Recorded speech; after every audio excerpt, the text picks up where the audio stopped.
morning, you beautiful souls, and welcome back to the Integration Station. I've got a wonderful guest, Peg Peters, here today, and he's going to talk to us all about building communities, specifically, also like integrating in as part of the integration of psychedelics and entheogens. There's a lot here that I really want to like dig into.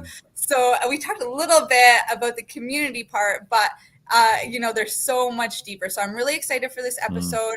I'm excited to share Peg with all of you.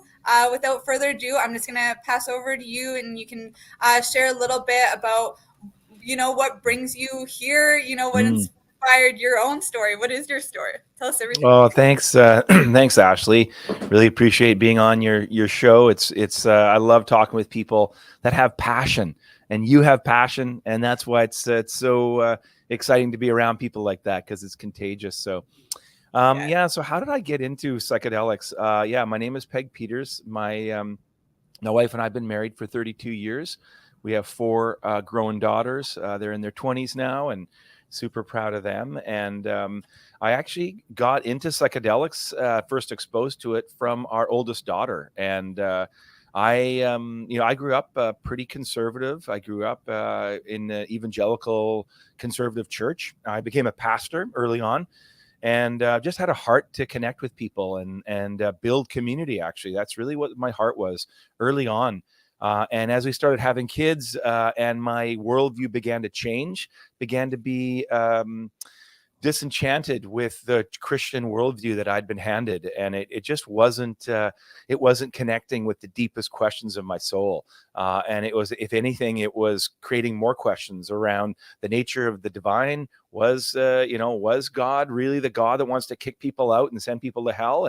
Or was the divine, a being of love and connection and inclusion?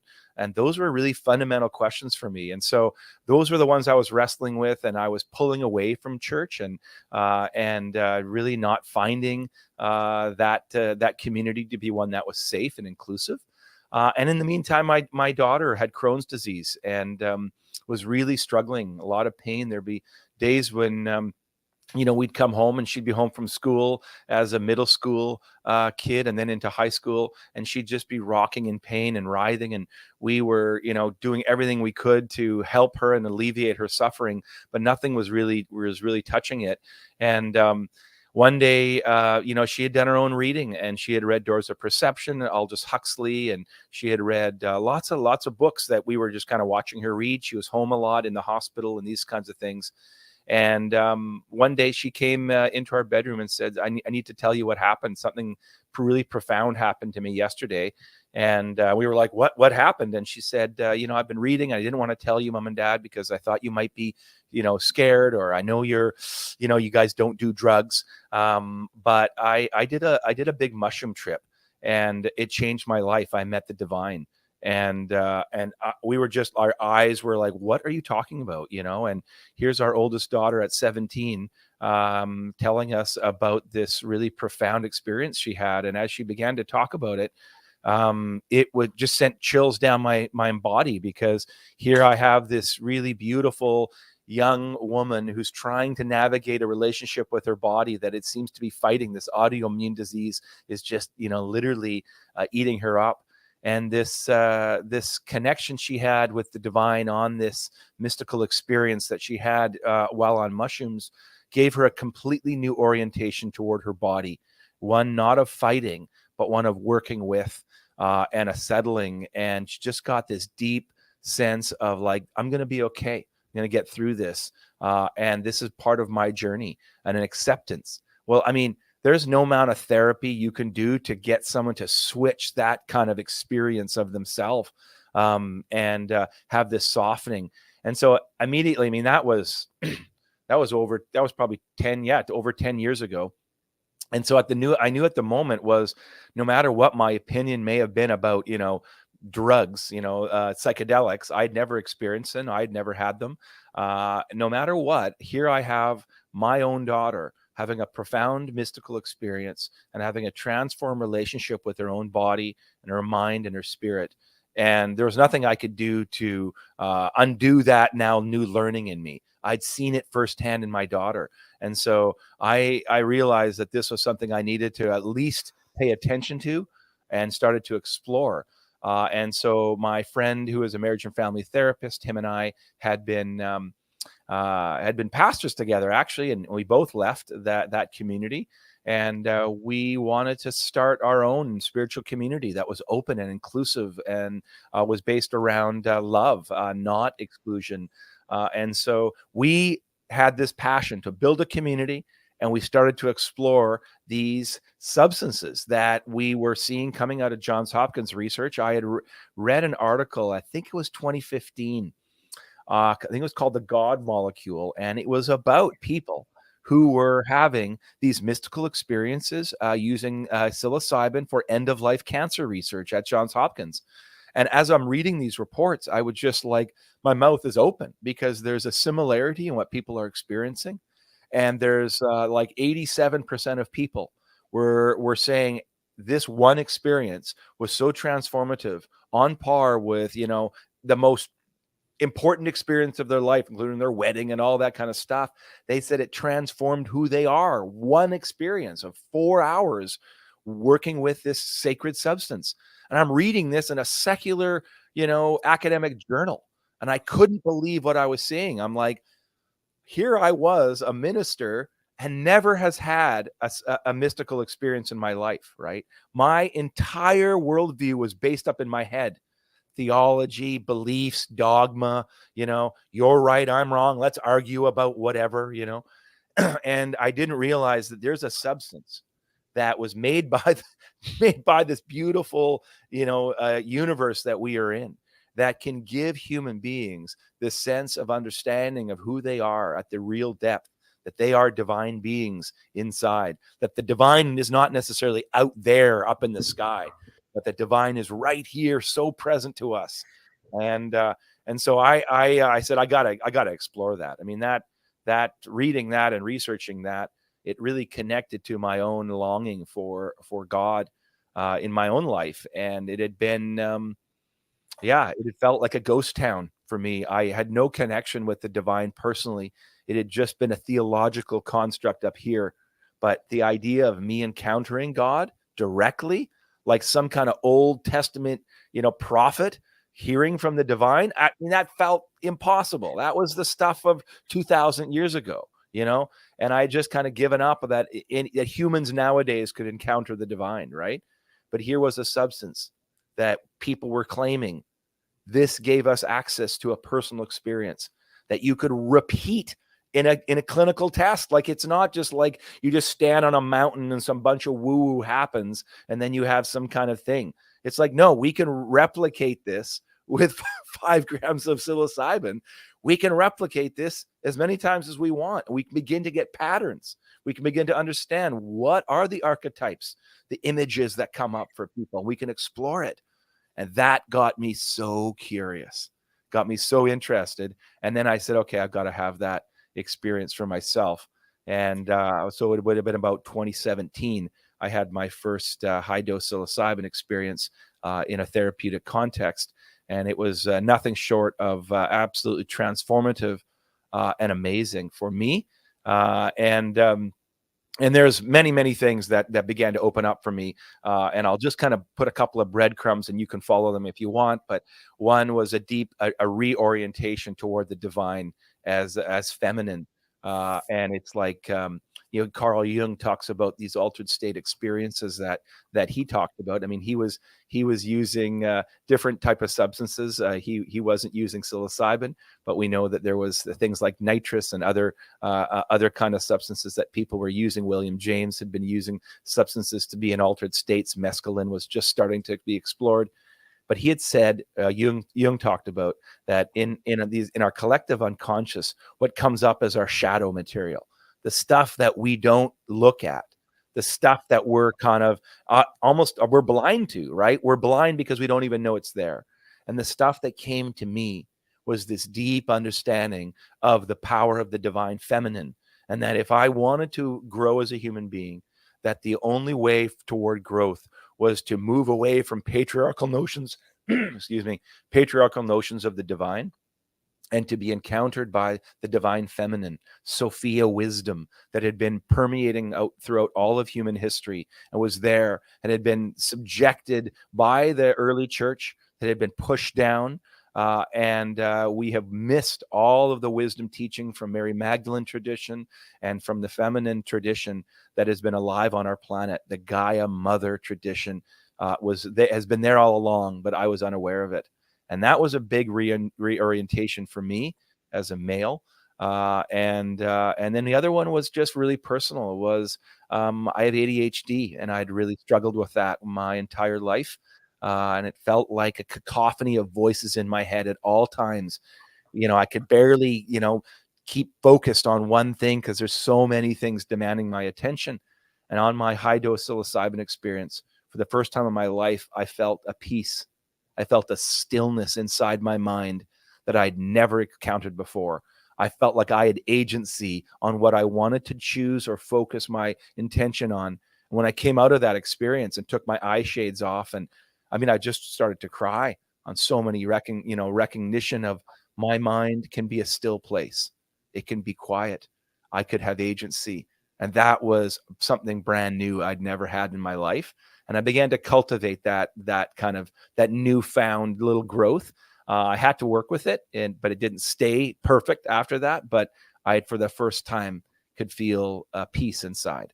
And so that's kind of how I got into psychedelics, was through research, through my daughter, through Johns Hopkins, through my friend as a therapist, and then a heart to build spiritual communities that were based on authenticity, connection, and kind of openness. So yeah, that's a good start for us there, and we can kind of go down some rabbit trails from there. So many rabbit trails, for sure. Like, I've been taking notes. I don't even want to show you because it's a mess. But let's see if we can work through some of this. Yeah, like first, just starting from the beginning, being in the church, like so involved in those ways. It was kind of surprising. Like, even though I somehow knew, because I grew up in the Catholic religion and things like that too. But it was just really refreshing, I think, to hear that you were still coming from a mind and from a science place, even though you were in the church, where it's meant to be like spiritual and soulful and heart-centered, but it was this coming back to the natural laws, to mama nature, to like the medicines that are just, our gifts given to us, like from the heavens, we'll say for now. But, it's, it was really refreshing to hear that. And there's some work done by Napoleon Hill. He did this book called Outwitting the Devil. And in that, he did a lot of the kind of work that Carl Jung was doing, where he was channeling in his red book. In the book Outwitting the Devil, this is what Napoleon Hill was doing as well. He was, instead of channeling like the good, the positive psychology, the God, the creator, or these other parts of himself, he was channeling like the dark, the devil, because he wanted to understand what the manipulation is, why so many people were being saboteured, why the world wasn't a peaceful place. He had these other like missions behind it. So he went like right to the source, and he had this way of getting the information out. It's a really like cool, I guess, interview. But in it, one of the most important parts for me was this idea that heaven and hell, or that God and the devil, they're just like different parts of an atom, the positive and negative that makes up absolutely everything. It's not there. The way that people work the system today in sales and in a lot of religion, I find, is that people are either buying their way into hell or into heaven, or their way out of hell. And that's not a really freeing way of living life. But when we can get into those natural laws, we naturally outwit the devil, and this is, I think, when you're like, we're talking about how goddess religion came before the patriarch, and that there were these natural laws and this stuff that came way before. I think that there's this remembering that comes from it when we are working with these kinds of plants, like it is the breadcrumbs from our ancestors, or we're tapping into that same nectar that they may have had in order to live in a more harmonious way. So yeah, with everything that came to my mind in listening to you, I'm wondering, what comes up for you in this? Yeah, well, I think I mean, I really like this framework that we've kind of started with, which is this building of community, right? And so for me, my wife and I we've lived in the same community for our entire life, and my wife was actually kind of raised on the land that we're on, and we raised our kids here. So she's been here for 50 years on the basically the same, plot of land, and so there's something really important about rootedness for me, and it's there's something that yeah, I'll put it this way. I'll back up for a second. I read this book by a guy named Johann Hari called Lost Connections, and in it he argues.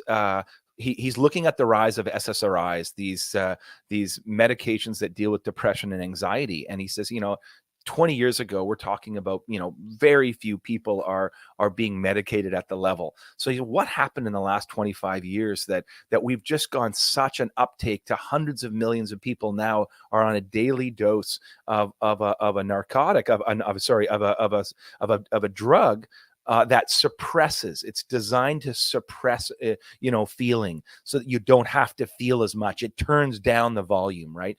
And so he looks at what this is about. And I mean, some people go after big pharma, and he does that, but he's really looking at the crisis of meaning in our culture, the crisis of meaning in the Western civilization.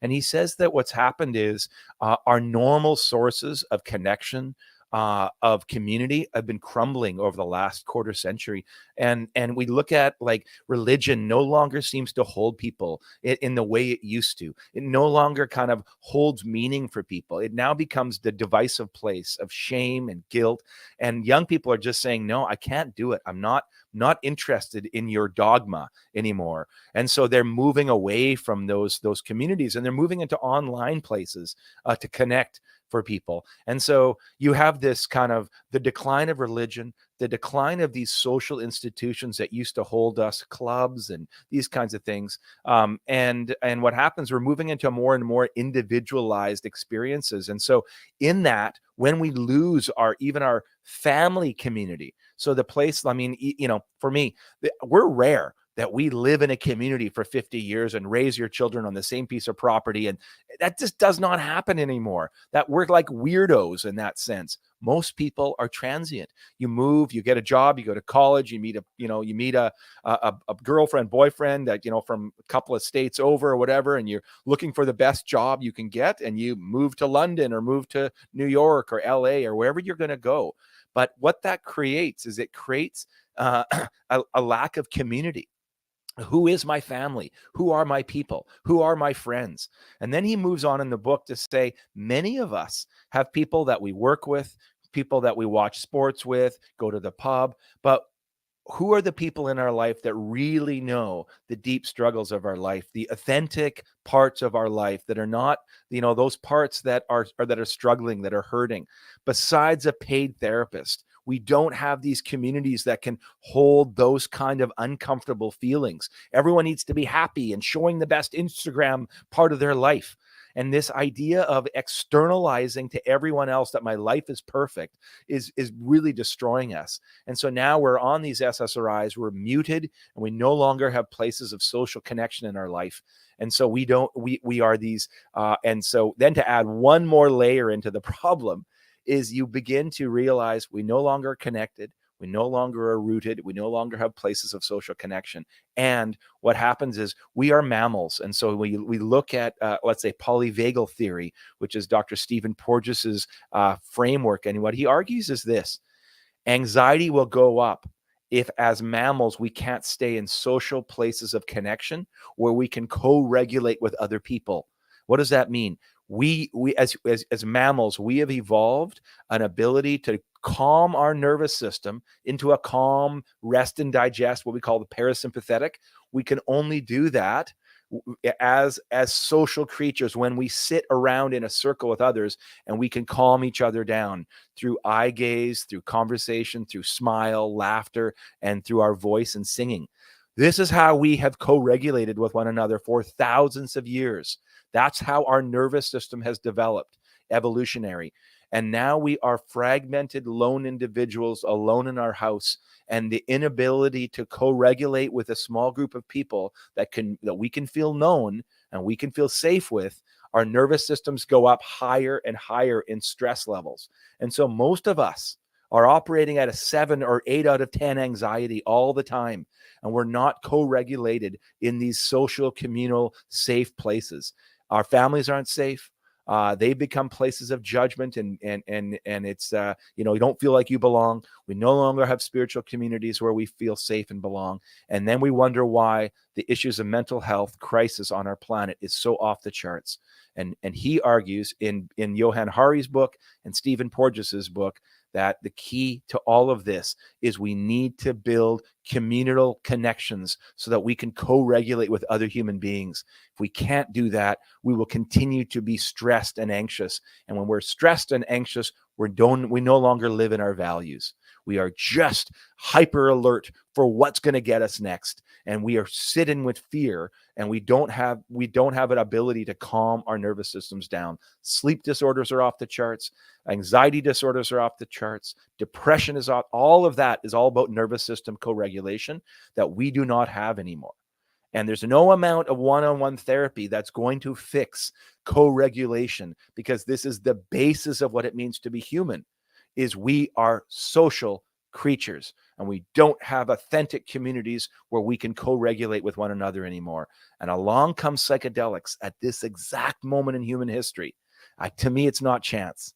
It's amazing that this revolution that was started in the 60s, and we began to see it, and it got suppressed and put underground and made illegal, is now coming back again. And it feels like there's something really important for us to learn, that these medicines, especially medicines like psilocybin, are so deeply connective at their heart, right? I mean, and when you look at the research out of different universities that are studying this, you can look at the connectivity scale, right? So they call it the Watts connectedness scale. This is from a researcher named Rosalind Watts out of the UK. She developed a 19-point questionnaire that really looks at what are the mechanisms, what are the indicators that someone is going to grow after a psychedelic experience, and is there anything that we can watch, a metric that we can say, oh, this person is going to integrate well and they're going to heal? Or how do we know that this psychedelic experience is going to lead to dysregulation and people having not being able to integrate? I mean, that's been the holy grail question. How do we integrate this stuff? And she's developed, I think, the best model, the best scale to look at that. And it's called the Watts Connectedness Scale. You can Google it. There's 19 questions there. And she says use these as metrics, as indicators, both before their session, after, and then watch over the next year. These indicators need to continue to move up. Our feelings of connectedness to ourself, which is our interconnectedness to our parts, to these parts of us that may have been fragmented and alienated, these internal parts, connectedness to other people, our family, our friends. Is that growing? And a connectedness to nature or something larger than ourselves, call it spirit. So these three spheres of connectedness, we will see these increase and go up when we connect well and integrate our mystical and psychedelic entheogen experiences. And so we use the Watts connectedness scale in the work that we do to help guide our facilitation, both prior and then after psychedelic experiences. So, I just think this issue of connection is absolutely primal to, being able to heal people en masse and create connection on our planet. So, that's really the impetus for me in starting gathering groups, our platform for creating connection for people that want to do altered state experiences. This is a beautiful thing. And, I love that even in, it sounds like your community in your own home before, creating this other group and going pro with it all, you are already fostering this in your own home. That's why your oldest teen daughter was able to come to you at 17 years old and be like, look, I had this profound experience, whether you might get mad at me or not, whether you understand or not, there's like this sense of security. And that meant that she had a more regulated nervous system. Maybe before she said that truth, she might have felt a little anxiety, but she did it anyway. And you guys did foster that. And so much beauty came from that openness, that acceptance, and it does really start in the home. And that's how I know that what you're doing now is so successful. It ripples out when you can do it well in one area of your life, it really does. I'm curious, when it comes to inclusion, if we were going to like dream the biggest dream right now, how do you think the world would be different if there was inclusion in AA and they allowed people working with psychedelics instead of kicking them out, or in church it didn't matter, who, like, where your background was or what your belief systems are, or how do you think things would be different if we treated people without judgment, but just really from a heart-centered place and allowed that, and we're able to hold space? Oh man, yeah, those are beautiful visions and goals of what we really need as kind of humanity right now, is these places of connection and community, and places that are going to help people co-regulate our nervous systems with one another, right? And so if we kind of say, hey, this sounds right, like I was even listening to, not even, he's beautiful. Sam Harris has a beautiful app called Waking Up. And he's an atheist. And so he has a worldview that says, listen, we need to explain all of this, what's going on in the nature of mind. But he has such a good insight on consciousness and how it works. And he has a beautiful app that really encourages meditation. This idea of mindfulness, of bringing you back into the present moment, so that you're not kind of lost in the kind of the worry of the future. We spend so much time thinking about, what's going to happen about this and that. So we spend half of our day, worried about the future, and the other half kind of regretting or feeling shame or feeling, frustrated and if about the past, something that happened to me in the past. And so he says the intention of what it means to be human and alive and thriving is to be, helping your mind get a sense of centeredness into the moment, into the present. And so I look at people like this saying, and he's saying mindfulness is the key for us as a human, as a human species to thrive. And he looks at the wars around us and the chaos, and he says these people that are driving all of this are in essence out of their minds. They are driven by concepts that are deep inside of them, concepts of hate, othering, fear. These kinds of questions are going on. And he says if we could begin to start practicing these practices of mindfulness and psychedelics, he talks about how could we build a secular version of what they had in Greece called the Temple of Eleusis. Now that's an ancient temple that I actually visited this summer, and I brought an archaeologist, and we spent some time because I'm really interested in kind of ancient cultures that have used plant medicines as a way to work with their culture and build community. And so this was the largest running psychedelic group work ever done in human history. It was done for 2,000 years, and every year it was done in September at a temple just about 30 kilometers west of Athens in the town of Eleusis.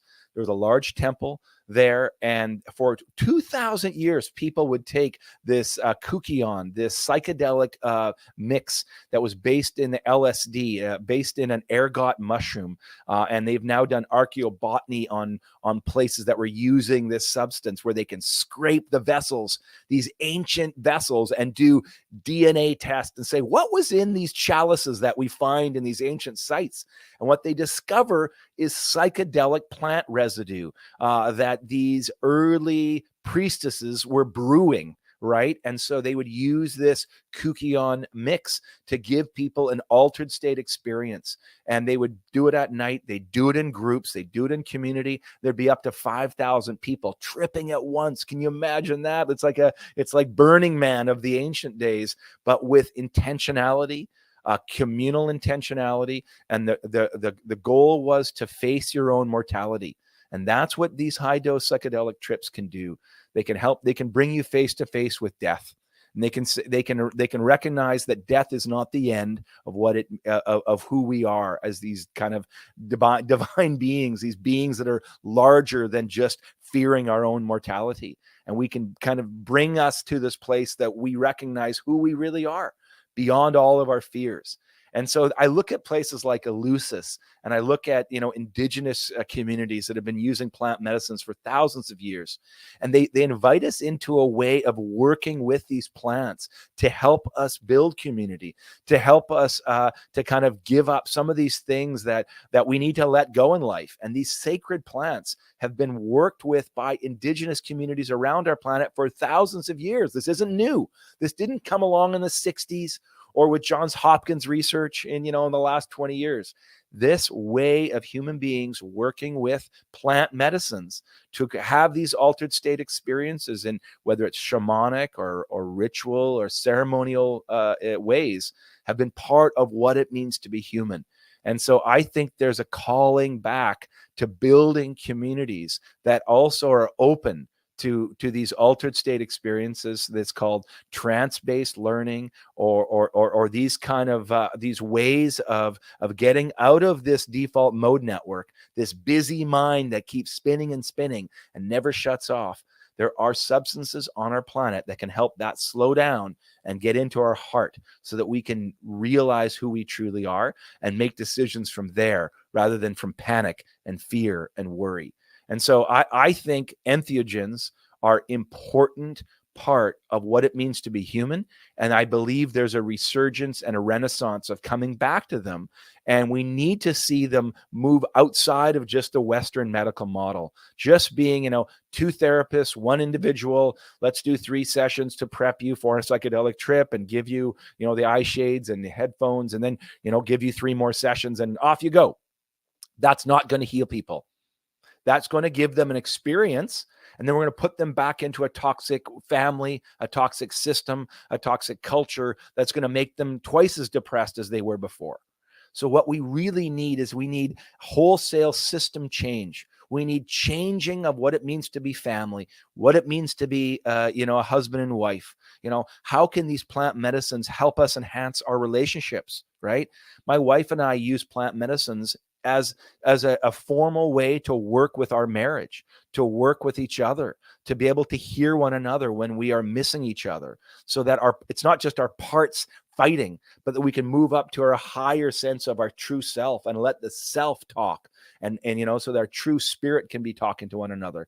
Well, we need husbands and wives to be working with these plants. We need fathers and mothers to be giving their young people a sense of kind of a rite of passage as they graduate high school. I think plant medicines are an important part of building these rites of passage into our young people's transition from being, a teenager to becoming an adult.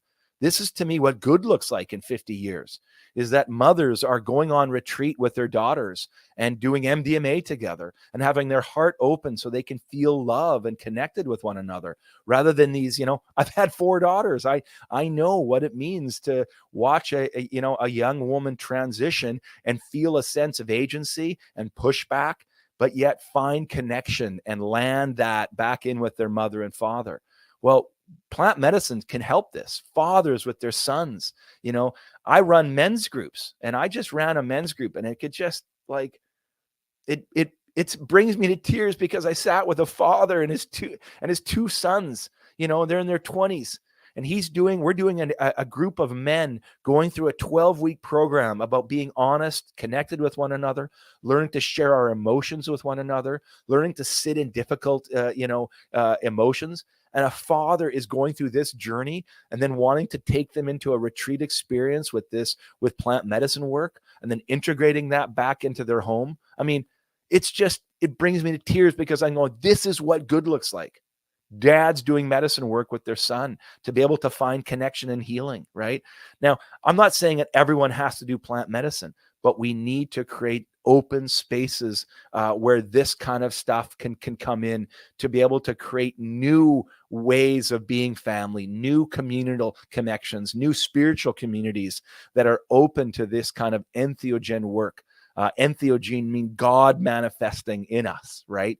God within us, not the God, Santa Claus God with a beard out there, some kind of God in the sky pulling levers when we ask. And it's the divine within, right? So that is that's kind of my dream and hope, is to create these kind of communities. And our gathering group model that uses a 12-week protocol works with therapists to develop this kind of slow prep for medicine journeys, and then these group of people taking medicine together in community with other kind of facilitators present, and then integrating that back in your group for the next month or two, and then that group staying together on a monthly basis and connecting. And so we do women's groups and men's groups and couples groups and co-ed groups, and this has been our model of seeing how group work paired with psychedelics can really become transformative and healing for people, because it allows us to co-regulate and allows us to be authentically seen in a group. And that's the key that's missing in our modern world. Uh, yeah, like there's honestly so much here, and I love what you're saying about like this is what it means to be human. This is the human experience, and these are tools that we've been working symbiotically with for since the beginning of human Yep. history. This is before Jesus. This is even before the moon, or like the triple moon goddess and the old goddess religions. This is like, this is going way back. I love that science and history and things are adapting to these ways and allowing us to bring forth the lessons from the past and understand it, but also mix it with the technologies of today, and adapt it to what our struggles and challenges we have today. But there's a lot too when it comes to this rites of passage, like what we're going through today. It's like, oh, now you turn 16, and it's like you get a car, you find porn, you learn to gamble and drink, and it's like, no, that's not the rites of passage. The rites of passage is these experiences of being in nature, maybe spending time alone and learning your independence. Maybe it's working with the medicines. Maybe it's coming together in a community and figuring out like where your place is in all of it. I actually, for one, think that's a little bit of all of it mixed together. And when old religion was or even like the Jesus religion was being shared, originally it was depicted with the psychedelic Jesus with 3 heads, which is very much like Hecate, the triple moon goddess, or the goddess that showed itself in 3 forms. And this is how Jesus was shared with the Spanish and with Native Americans back in the beginning. There was this understanding, like how you had mentioned the archetypes, that there are these different parts of ourselves, and those different parts, this is why the group collective thing works, right? Is because those different parts need a safe place, each of them together, for its full healing. Great book. I love the mortality cue. This, as you're talking, I just had to grab this off my shelf, because this has been such a transformative book for me. And you talk about, coming out of the Jesus tradition. Brian Muraresku is a Catholic, and a researcher, and a lawyer, and a classicist. So he knows Greek and Latin and Sanskrit. And so he really looked at this, what they call the pagan continuity kind of concept, which is there a connection between ancient religions and Christianity, or was there just a full severing? And he actually looked at this religion with no name, they call it, this this group that was working with psychedelics in Eleusis, and he began to trace using archaeology and ancient texts the tradition that moved down from Greek culture into early Christianity. And he realized that he began to see these Christian groups in these underground churches, right? Because what Christianity wasn't a legal religion until the 4th century. This didn't until Constantine became a Christian and wanted to use Christianity and monotheism as a way to crush all of the other cultures that they were, dominating as Rome. And so you have to kind of recognize that there's this big monolithic power empire. And he goes, well, let's make it one God.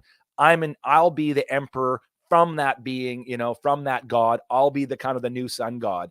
I want a reason to kind of basically be this Holy Roman Emperor, right? That's why Christianity became that known religion of the day, was a way to control all of these different tribes around our planet.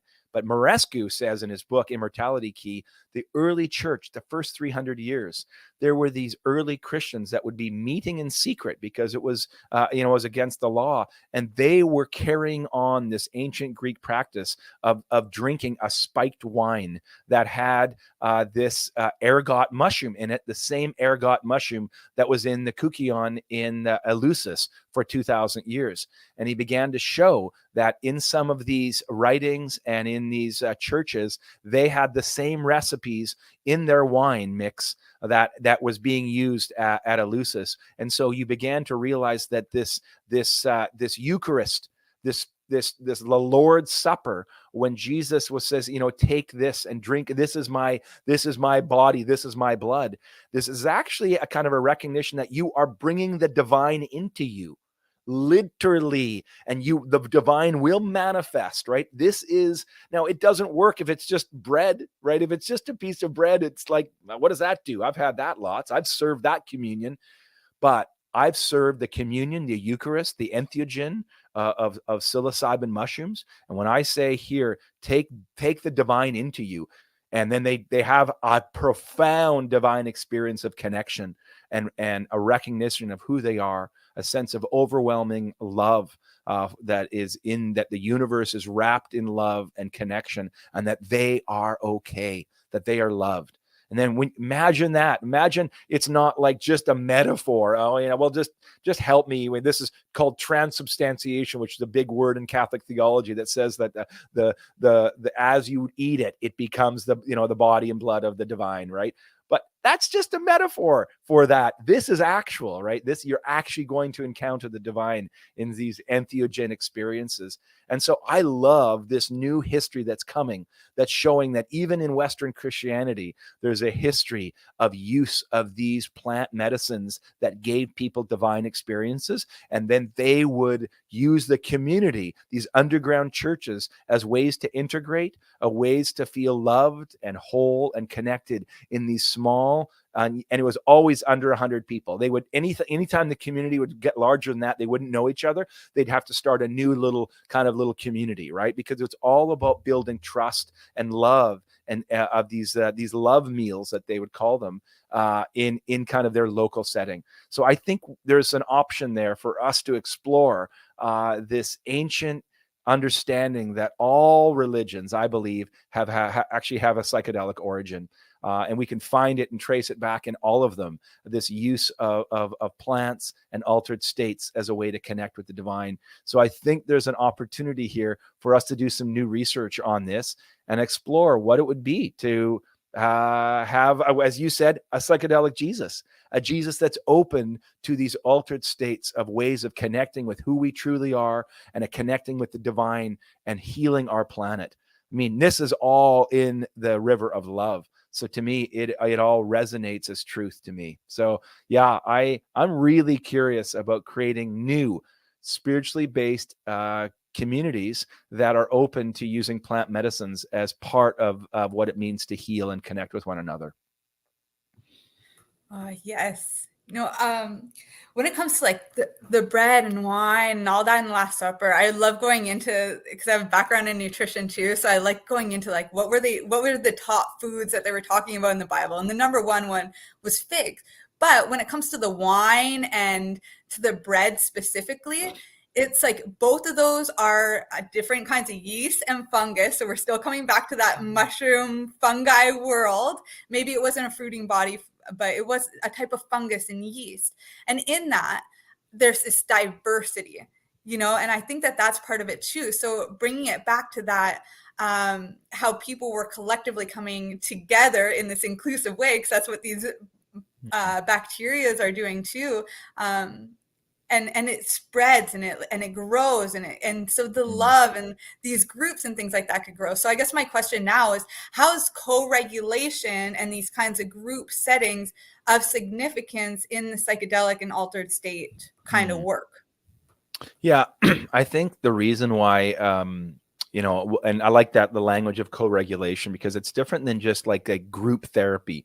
Group therapy, that traditional model is kind of a therapist and then has a bunch of people, almost like a class, and you're kind of therapizing and giving them tools as a group, but it's still really leader led, and you just kind of sit and, you interact and these kinds of things. We're talking about a very different model here with gathering groups in particular. We are talking about the facilitators dropping in as equals and dropping in and answering the same question each week as everyone else, and dropping in with authenticity and sharing their own vulnerability.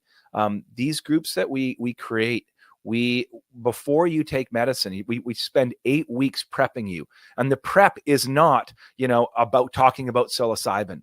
The prep is prepping you to understand the language of the mushroom. And the language of the mushroom is all around archetypes, themes, emotions, how to listen to your body, deeply somatic.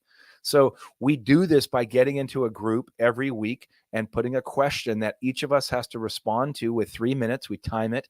And then we have what's called an embodied witnessing or embodied listening, where we're listening to one another from our bodies. What's coming up for me as you're sharing? And it's in this feeling of being known by other people, not being fixed, not being therapized, not saying, oh, here's what your DSM-5 diagnosis is, and you need to explore this. That's not what we're saying. We're just saying we are creating a group of safety where you can bring any emotion into the situation, and we can sit with that, and we can hold that. We can hold space for uncomfortable emotions without wanting to fix. And it's somehow in that process as human beings, when we do that in a group of around, between 6 to 10 people, when we do that in that, we feel known, we feel seen, we feel loved, we feel like we belong. And that mechanism of being seen, belonging, being known, activates safety in our nervous system. That is a key. And if we don't feel safe, this helps downregulate our bodies. And it's just a physiological thing, nothing to do with what you believe. Your either nervous system begins to calm down or it doesn't. That's just, we can show that by looking at your heart rate. We can look at like HRV. These are measurable things, whether you're in a calm state or not. And the only way we know how to do that is by co-regulating in a group, where we look at each other, we begin to hold space for one another, we can listen, feel seen and heard. And when that begins to happen week after week, by about week 4 or 5, their nervous systems really start to reset. It takes about 5 weeks to do that on a weekly basis. But if you can kind of put together this model, you can get nervous systems to start co-regulating after about 5 weeks. And then by week 8, they really fall in love with one another because they feel so safe with one another. They feel really open. And now they're going to go into a journey together, and they are ready to set intentions and to let go of things in their life that no longer serve them, things that they want to let go of, bitternesses. They want to explore parts of themselves. They want to get to know a part, maybe they want to find an exile, a part of them that's been wounded way back, and they're finally ready to go there because they're in this calm, connected state. And so for us, safety and nervous system co-regulation are mandatory before we do altered state work. And so I'm really nervous, actually, about psychedelics coming in too fast into our culture, where we just think we can just do, 3 quick sessions with a therapist, put you, boom, blast you off to the moon, and then integrate you with 3 and off you go. I really feel nervous about that, because I think what we really need is we need to learn to build community first. We need to learn to be seen. We need to feel that we matter, that our heart, that our emotions can be held and be safe by other people. And most people do not have positive relationships in groups. They have not experienced what a family should feel like. They have not had a father that loves them and supports them, or a mother that encourages them. They haven't had, supportive communal structures anywhere in their life. And maybe the group that they were in was caustic and shame-based. And because they came out of religion and they were in A some lot kind of of small group, yeah. A lot those of the places can time be toxic. a lot of the time online now, like one of the main reasons why I have a job is because after the retreat or whatever it is that they go on, then the money stops going to them, and then the help stops and the Yeah, integration stops, and yeah, then they stop getting the help that they need. And the yeah, whole group dynamic that was built there, that was real and genuine, yeah, like that was real. But the transition just isn't enough, as you were yeah, mentioning, like they go back to their old environments, the stuff yeah, isn't changed yet, and they're extra sensitive now, so yeah, things can get worse or fall mm, back faster. And yeah, so yeah, it's like I'm grateful that that I have mm, a job and that I was able to see yeah, that. But at the same time, it's like what you're saying is so needed. Like we need more of this, so much more of this. And mm, people need that safe place to feel whatever's coming up so that they can finally free it. Like when people mm, are walking yeah, around their lives triggered, it's mm, it's their body saying mm, that it's time to free that trauma. It's mm, not coming up, uh, in a bad way. It's coming up for you because you're ready, but you mm, may not be in the right environment, or you may not know what to yeah, do because we're not taught this stuff. And, mm, and if you don't have an experience of being in a safe place, then it's so foreign that you may never actually get there until you experience it. It's like, trying to figure out, anything new until you've had that mm, experience or actually seen it. It seems so far out. And mm. I, Oh, I I want to love know, that. like, Yeah. yeah, from your experience doing these kinds of groups, how are you seeing this change their Mm, families and their communities? Like, what's the ripple effect of this? What are you seeing? mm, You create this space for them, you're mm, allowing them this place to feel it and free it in an authentic way, something that carries on, for long term. How is this rippling out long term? mm. Yeah, it's what a beautiful question. What does this look like kind of in the downline? Well, um, we've been kind of running groups for about two years now. And the last year was kind of the official when we launched. We'd been testing the model for about a year and a half. And and you talk about kind of what's the downline, right? Because we really work hard on this 8 weeks of prep. And that's very different than most ceremonial kind of ways of working with psychedelics. Is like you usually just go to a retreat and you meet these strangers, you connect there, and then you kind of try to integrate after. We really flip it. We say we really think that the emphasis needs to be on prep rather than, integration will happen more naturally if you're prepared really well.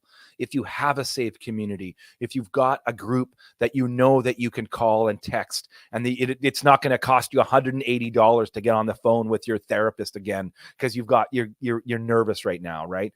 So this model begins to say, what if all of us have wisdom and insight for each other, and that yes, we can use facilitators that can help us kind of get there, but the group becomes the smartest person in the room, is the group, not the one individual, but we're all in a kind of a democratic way moving toward truth together. And we begin, so that those groups stay together after their 12 weeks. Often they keep meeting once a month. I have a men's group that continues to meet. It's been almost a year and a half. They still are together. They had one experience in person. That's the thing about gathering groups. It's all online. So anywhere in the world, you can sign up for a gathering group. All you have to do is be able to fly to our retreat centers. We have different retreat centers that we're partnering with. Our main one here is just outside of Vancouver, but we've got retreat centers up in Armstrong, and we do up by Toronto, and we're looking to connect and partner with people in the States that want to do retreats through gathering.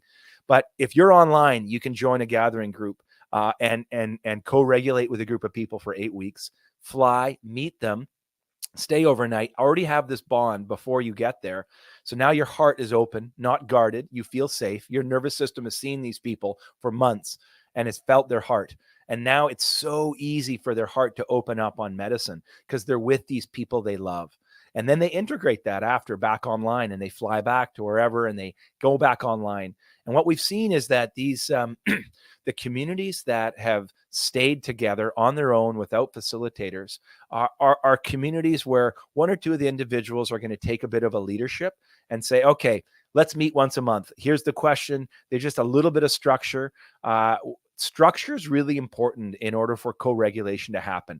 It doesn't happen to small talk. Small talk is our ability of our nervous system to just to keep it moving, and it actually increases anxiety. Oh, how's the weather and how's this, and everyone's all like, eh.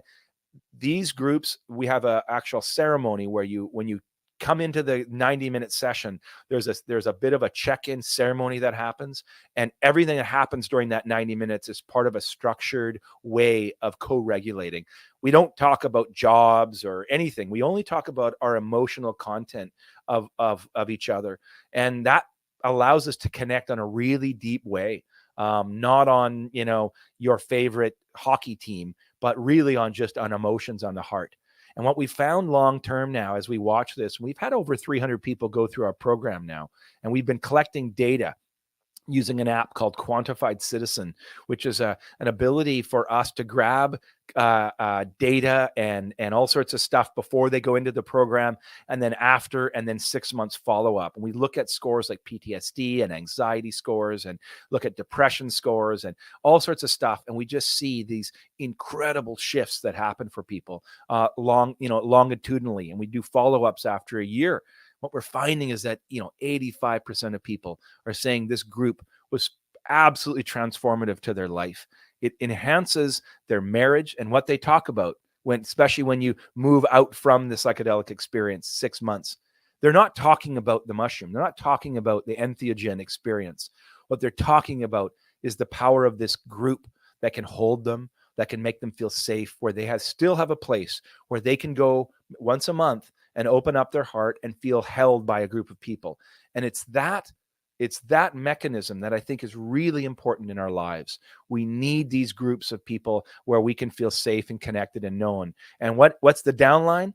The downline is marriages are being reconnected. Husbands are kind of recognizing things like, I'll just give you a bunch of things that I've heard lately, right? I had a man who's in his 60s, for the first time said to his wife, I've never honored you for how hard you worked as a mother with our kids. I was off traveling and doing work for 20 plus years, and I never really honored, how much time I'd spent away from the family. She just started bawling. She said, I thought you'd never, ever recognize that in our marriage. That has push them to connect in deeper ways.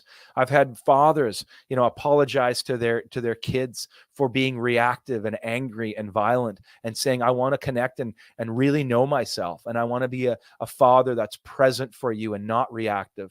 I realized that reactivity and anger was from a deep trauma from my past, and I've let that go now. I've seen mothers connect with their daughters. I've seen, kids reconnect with their parents, in their 20, 30, 40 somethings. I've seen fragmentation of families that have not talked for 20 years. One or two people in their family has these kind of altered state experiences and recognizes, hey, the first thing I want to do is I need to make amends to my father. I need to make amends. It doesn't mean I'm now need to be best friends with an abuser. That's not what I'm talking about. I'm talking about trying to reconnect families and reconnect marriages. And sometimes, as we often know, relationships end too. And so maybe some of the experiences that we've had are people getting out of toxic relationships that have been so damaging. And for the first time, they now have a voice and they can articulate who they really are. And they can stand up and say, I've got in touch with anger for the first time. And that's a good boundary emotion. And I need to push a boundary here because I'm being taken advantage of. And so this is what I'm finding, is that there's healing. There's people are standing up and speaking their truth, and there's reconciliation. And so the downline effect of this work for me is the deepening of a sense of connection with one another and with ourselves. And And that to me is what the sign of kind of health and healing is kind of connection. That's really what we're looking for here. And that's why I really love Rosalind Watts's work on the connectedness scale. So that's kind of what we're seeing, is that these communities stay together, and they offer this way of ongoing connection. And now we have groups that are coming to us saying, hey, 8 of us, we've been online by ourselves. We'd like to do a yearly medicine session together. We all want to fly out again, join a group and get ready and do another journey. And we want to go deeper this time. And what a beautiful thing to do with a group of people, right? A year later to do a follow-up retreat. And so, yeah, this is kind of what gets me really excited, is where these gathering groups can go. We've just been awarded a clinical trial with Health Canada, which is our body that governs all of our medical and health care in Canada. And in Canada, it's they're only really opening up psychedelic access legally for clinical research. And so we've been selected to work with first responders using this 12-week group model. So this is police, fire, medical, vets, and our veterans. And we're opening this study up in 2024, looking at, can this practice of co-regulation and group work with the psilocybin retreat really shift the needle for our first responders that have experienced so much trauma? And can we see the shift, and can we be able to now showcase, using a clinical trial, that it's not just safe, but it's effective at helping people feel healing in their deepest places, right? So as I'm interviewing firefighters, especially, that are coming into this program, the kinds of daily traumas they see are just so overwhelming for the nervous system. They have to turn to things like alcohol, excessive exercise, as a way to suppress these really, really big emotions that are coming up for them around trauma. This work of working in groups and using plant medicines is a way to help that nervous system co-regulate and then release that trauma, so that these people can come back to a sense of health and connection. So we're really excited. 2024 is going to be a pivotal year for gathering groups and in Canada, as we unpack and start looking and showcasing the power of group work and medicine work. So that's what I'm really excited about this year. Yeah, it's so exciting. And, this is a great note to leave off on too. So I'm going to leave all of your information in the description below. Everybody, make sure you go check out the gathering groups. Make sure you go and follow Peg Peters. I'm sure you'd be open to anybody reaching out to, Yeah, I'd wanting love to to do chat this with people. work or to support you in this work. I think it's, this is going to be a really good year. There's a lot of things happening. I feel like it's all happening, to be honest. Yeah. And you're like right in the forefront of it with this like really important piece that I think a lot of other practitioners that are watching this right now and retreat leaders could really take a lesson from this, so Well, yeah, thank you so thank much, you Ashley. so much. Yeah. Yeah, we'll talk soon. Bye for Thanks so now. much, Ashley.